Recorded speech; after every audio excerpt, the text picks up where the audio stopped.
Hello again, my name is David Watts from Lenovo Press, and I have with me today Adam Harris. Adam is the Worldwide Product Marketing Manager for ThinkSystem Servers. How you doing, Adam? Doing well, David. How about you? I'm great, thanks. Wonderful. Thanks for having me. Yeah, you're welcome. So today we're going to be talking about, this is the new ThinkSystem SR850 V2. This is our new 2U 4-socket server that's featuring the Intel Xeon 3rd generation scalable processors. So Adam, this is a 4-socket system. Yes. Why would a customer choose 4-socket over traditional 2-socket system? Sure. What's the benefit? Sure. Customers who are looking for performance out of their applications that require incredible compute and memory density should definitely be looking at the SR850 V2. You're looking at applications such as in-memory databases. You're looking at applications such as Power VDI instances, ERP and CRM applications as well. Anything that requires really low latency and just once again just overall compute power. So it's this is the traditional scale-up approach, yes, rather than a scale-out. Yes. You have in 2-socket, 1-socket space. Yes, absolutely. Right, yeah. Absolutely. Okay, so in this video we're going to go through the components in the server and talk about the values of each of them. We're going to start at the front. Yes. And go to the back and then look inside at the end there. All right, so at the front of the system, the server supports up to 24 drive bays. This particular configuration has only 8 with space for 8 more, but yes, up to 24 drive bays, 2.5 inch. Yes. The drives can be Adam SAS or SATA, yes, or NVMe. Or NVMe, and it's important to note too that this system can support up to 24 NVMe drives within those front bays as well. So that is a significant improvement over the prior generation SR850. Yeah. And now in addition to that, we'll talk about the connectors on this side, on the front. The traditional front operator panel, power button and ID button that lights up blue to indicate which server is being serviced. You could enable that remotely. It will light up front and back to give the local servicer the knowledge that this is the system that you mean to be working on. There's a network indicator and a system error LED as well. And then below that is an ambient sensor, 3 little holes there. And then below those, 2 USB ports, a USB 2 and a USB 3.1. The USB 2, Adam, features xClarity mobile support, yes, right? So you can plug it in via the USB 2.0 connector into your phone. So, and once again, we have this wonderful little xClarity mobile app that you can use for on-premise external management of the system. And most of our ThinkSystem servers have that feature too, yes, right? Yes, absolutely. Yeah. Yes. Now, in addition to that, the server also supports this new feature. This is a connector for the external diagnostic handset, right? That's what you have there. Just right What's the benefit of that? So similar to the external management capabilities with your cell phone, this will actually plug into the system via that port, and you can take in basic system information, everything from the MAC address of the xClarity controller. You can look at the latest firmware version that's on the system. You can look at what alerts are alive in the system as well. And pretty much anything that you want to get out of that xClarity mobile experience, you can get out of the external diagnostics handset as well. Yeah. And the advantage of this unit is that you only need one of these for perhaps a whole rack. It's got a handy little magnet connector at the back so that you can simply just attach it when not using it to your rack, for example. And then when you need to do local management, you can just simply grab it, plug it into that server, and away you go. You don't need to have one for every single server, right. is the big benefit, yeah. And the controls are somewhat similar. We've had other ThinkSystem servers that have the same functionality. So this is just a more advanced version that's much more portable, yeah, and doesn't consume any bays at the front of the server. Now, also on this side is a VGA port as well. That's standard with all models, I believe. And then over on this side is a usual pull-out with the MAC address for the xClarity controller for remote management. Yes. So for initial management, you would get the information here, the IP address and MAC address for that. It goes back in like so. Okay, so that's the front of the server. Let me spin around. What do we have on the back? We have quite a bit in the back. So, I mean, if you want to start over here on this side, you'll notice that this system can support up to 2 2400 watt power supplies. Yep. And so that is N+1 redundancy on the power supplies. And once again, that speaks to, and we'll talk about this a little bit later on, but the ability to manage and have to handle that incredible compute power going on within the 4 sockets inside the system. For lower configurations, it goes down to 750 watt power supplies as well. 750. So starting at 2400 down to 1800, 1100, and 750 watt at the bottom. Yeah, yeah. Okay, and then on further down, the server supports up to 7 regular PCIe slots plus the OCP slot. We'll talk about that in a second. This particular configuration, it has these new 7mm drives, and that supports up to 4 slots. So there are 2 slots here and then 2 slots here in this configuration. Sure. And let's talk about those 7mm drives for a quick second. So if you pop want one of those out, yeah.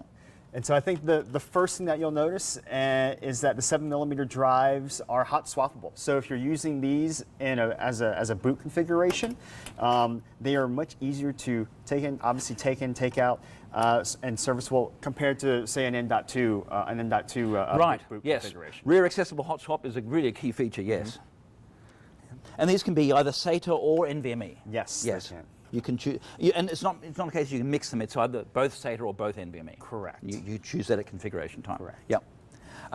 So without the 7mm drives, then the server supports 3 PCI slots here, 2, and then 2 more here. Yes. For a total of 7. Yes. Now the OCP adapter is rear accessible. I'll just unscrew and pop it out. So this is an example. This is an example of one we offer. This is a 4-port 1 gig Ethernet OCP3 adapter. We also offer 10 gig and 25 gig choices.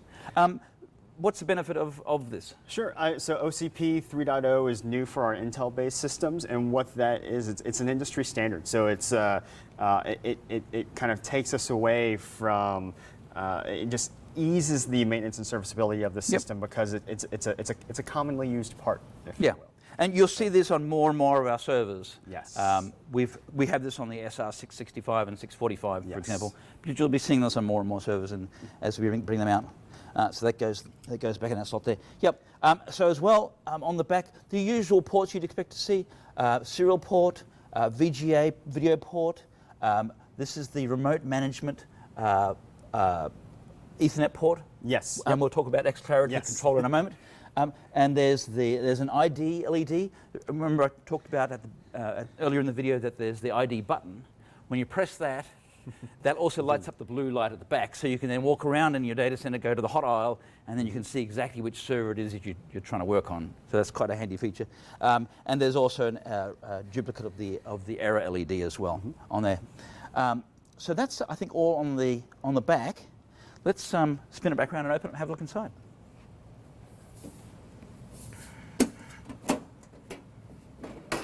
All right. So, this is the inside of the server. Yes. Ta-da. So what we have here, you can see this is a fully configured system. These are processors 3 and 4. Yes. And their companion memory DIMMs. Correct. And obviously, as we mentioned beforehand, you can have up to 4 CPUs configured within the system. Each CPU can support up to 12 memory DIMMs per system, which equates to a total of 48 memory DIMMs within the system as a whole. And that using 256 gigabyte DIMMs, you can conceivably configure up to a 12 terabyte memory system as well. Yep. And now this server also supports the new 200 series of persistent memory. Intel Optane Persistent Memory 200 series. Yes, absolutely. Say that 5 times. Yes, indeed. So you can have, for example, for each processor, you can have 6 persistent memory modules and 6 memory regular DIMMs. Correct. Now, what's the value of persistent memory? Sure. So persistent memory, highly memory-intensive applications such as SAP HANA can take advantage of AfterEct mode within those persistent memory modules, and basically it keeps the data alive within those persistent memory modules, aiding in reboot times, and ultimately being able to take advantage of much higher capacity memory DIMMs. So we're seeing a lot more in-memory database work, in-memory processing to speed application response within the system. Yeah. Okay. Excellent. Okay. So as I mentioned, this is processors 3 and 4. The other two, processor 1 and 2, are actually underneath this, and we're going to remove this in a moment to actually show you what's under there. But this server can be configured with just 2 processors. Correct, and this goes back to what we were saying earlier about opportunities to scale up your system. So if you only want to start with 2 or configure with 2 CPUs, and then as your workloads grow and as your capacity needs grow, you can add in the tray with the additional CPUs and memory DIMMs populated. Yeah. All right, let's pull it out and have a look inside. Yeah, absolutely. Okay, so to get access, it's really quite simple. Removing the fan infrastructure here. So these are hot swap fans, 60 mil hot swap fans. Correct. Yep. So to remove those, simply pop this like so, lift down. Okay, thank you. Yeah.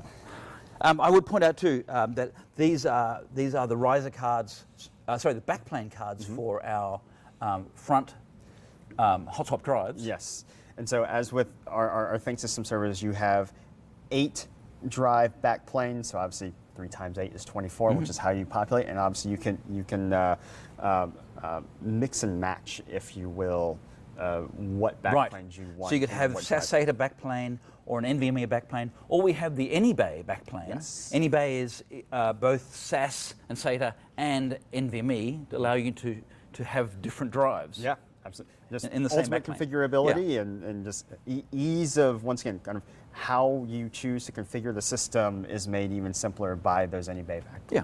Okay, so to remove the expansion tray, it's really quite simple. Just turn that around like so and then lift it out. Yep. And there we have this is processor 1 and 2. You can see that they are the same, it's the same structure, so again the same number of DIMMs per processor. Now let me show you, I removed this air baffle. These funky heat sinks here, for our high performance processors like the 250 watt processors, we have this performance heat sink.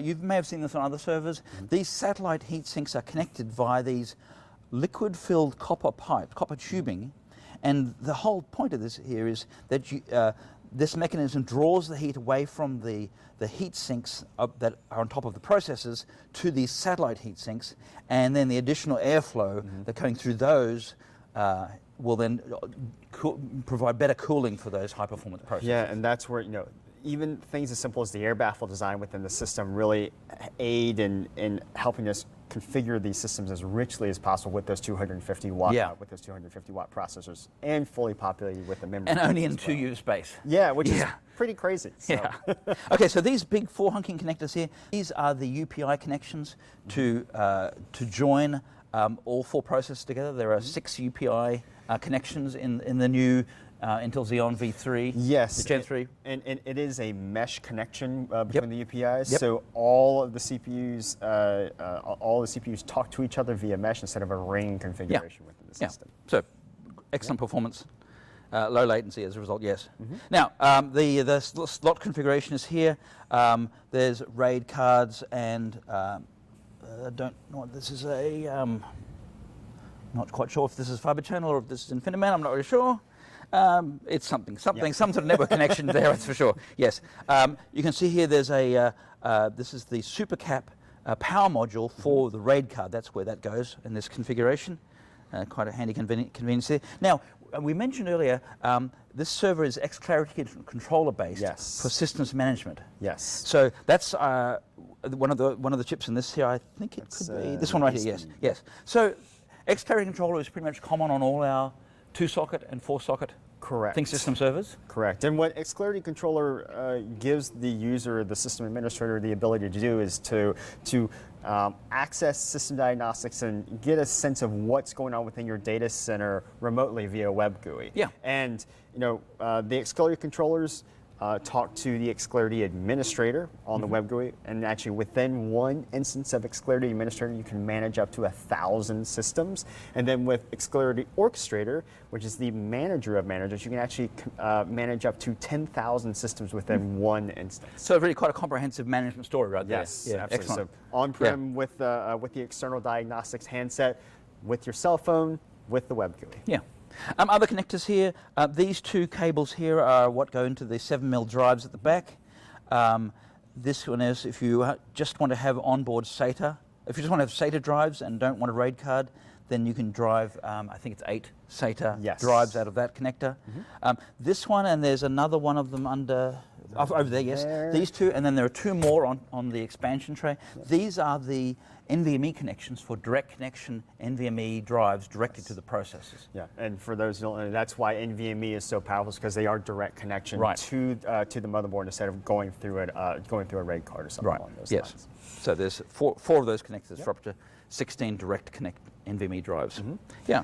I think that's about it. Are we missing anything? GPU capacity? Yes, of course, yes. Yes, the server does support two NVIDIA T4 GPUs. Correct, yes. And that's, once again, as we talk about upcoming and emerging applications that require, obviously, CPU and memory density, but also want to take advantage of that hardware acceleration capabilities within GPUs for inference or machine learning or AI training. That's where we're seeing enterprise applications start to involve those different tenets as well. So that's where, once again, future forward, as Lenovo always is, we're looking at, not only what can these systems do today, but what they can do later on down the road as well. Excellent. Yep. All right, so there you have it. So this is the ThinkSystem SR850 V2. If you're looking for more information about the server, there's a product guide we published. I'll put a link to that in the description for the video. I hope you found the video useful. Adam, thanks for your time. Thank you so much, David. Appreciate it. And we'll see you later. Bye for now.